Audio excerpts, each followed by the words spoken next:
Bharat England test এখন উত্তেজনার সর্বোচ্চ চূড়ায়। ওভালে আয়োজিত জয়ী ফাইনাল ম্যাচে ঝুলে আছে ইংল্যান্ডের সিরিজ জয়ের ভাগ্য আর ভারতের ড্র। আর যেই টেস্টের দ্বিতীয় দিন থেকেই ব্যাট বলের পাশাপাশি শুরু হয়ে যায় স্লেজিং আর ক্রিকেটারদের কথা লড়াই।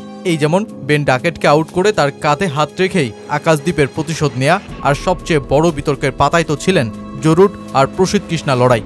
তৃতীয় দিনের গল্পটা অবশ্য সাজে ভিন্ন রূপে। বল হাতে খুব বেশি আশা দেখাতে না পারা আকাশদ্বীপের নাইট ওয়াচম্যান হিসেবে ব্যাট হাতে নামা, আর এরপর আন্তর্জাতিক ক্রিকেটের প্রথম হাফ সেঞ্চুরি। গোটা ভারতীয় ড্রেসিং রুম যখন আকাশের ব্যাটে উচ্ছ্বসিত, তখন বেন ডাকেটও তাকে কাঁধে জড়িয়ে নিতে ভুললেন না। ওভাল টেস্টের দ্বিতীয় দিনের ঘটনা। বেন ডাকেট সোজা চ্যালেঞ্জ ছুড়ে দেন ইন্ডিয়ান বোলার আকাশদ্বীপের প্রতি যে তাকে আকাশ আউট করতে পারবে না এখানে।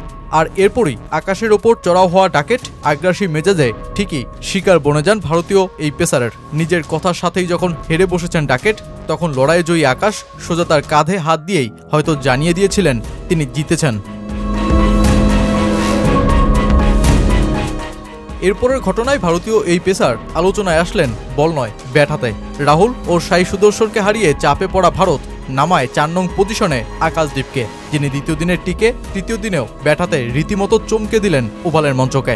ইংলিশদের পরীক্ষা নিলেন ৯৪ বল, আর ব্যাট হাতে প্রথম আন্তর্জাতিক অর্ধশতকটা যখন পেয়েই বসলেন ভারতের একটা গুরুত্বপূর্ণ ম্যাচে, তখন টিম ইন্ডিয়ার ড্রেসিং রুম থেকে কাপ্তান শুভমান গিল ইঙ্গিত দিয়ে বলছিলেন তাকে হেলমেট খুলে প্রাণ ভরে উদযাপন করতে।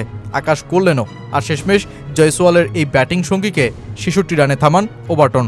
আকাশ ও জয়সওয়ালের জুটি দাঁড়ায় ১০৭ রানের, যেটা ভারতের জন্য নতুন জীবন হয়ে দাঁড়ায়। তবে বেন ডাকেট অবশ্য ভুলে যাননি দ্বিতীয় দিনের ঘটনা। এবার তিনি নিজে জড়িয়ে ধরলেন আকাশকে। ভারতের দুই গুরুত্বপূর্ণ ব্যাটিং স্তম্ভ রাহুল আর শুভমান গিল দ্রুত আউট হয়েছেন। যদিও যশস্বী জয়সওয়াল গোটা সিরিজ জুড়ে আসার আলো দেখাতে না পারলেও এই ইনিংসে সেঞ্চুরি ছুঁয়েছেন। টিম ইন্ডিয়াকে ম্যাচে টিকে থাকতে হলে ইংল্যান্ডের সামনে লম্বা রানের পুঁজি দিতে হচ্ছে, আর ইংল্যান্ডকে তাকিয়ে থাকতে হচ্ছে দ্রুত উইকেট তোলায়।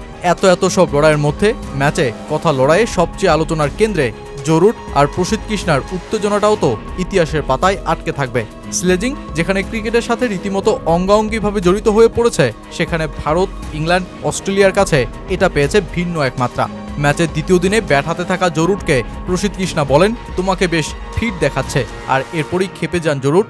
গালি পর্যন্ত নাকি ছুটতে থাকেন তিনি।